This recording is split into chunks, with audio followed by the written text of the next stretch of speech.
சக்தி போடுறா இவனை.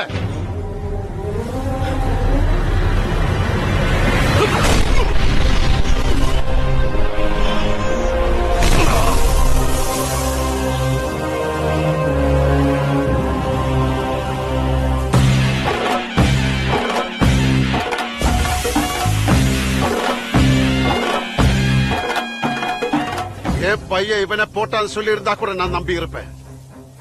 இவன் என் பையனை போட்டான், அதுவும் உன் கண்ணால பார்த்த சொன்ன பாரு, அங்கதான்டா நீ பிறந்த அன்னைக்கே போக வேண்டிய உசுர பிடிச்சு தத்துறான்டா இவன். தீ குச்ச தலைகீழ பிடிச்சாலும் தீ மேல பார்த்துதான் எரியும்.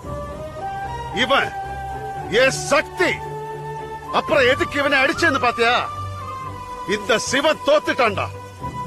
இவங்கிட்ட தோக்க கூடாதுங்கிற ஈகோல என் புள்ளையவே எழுந்துட்டேன். என்னங்கடா ட்விஸ்ட் அடிக்கிறீங்க?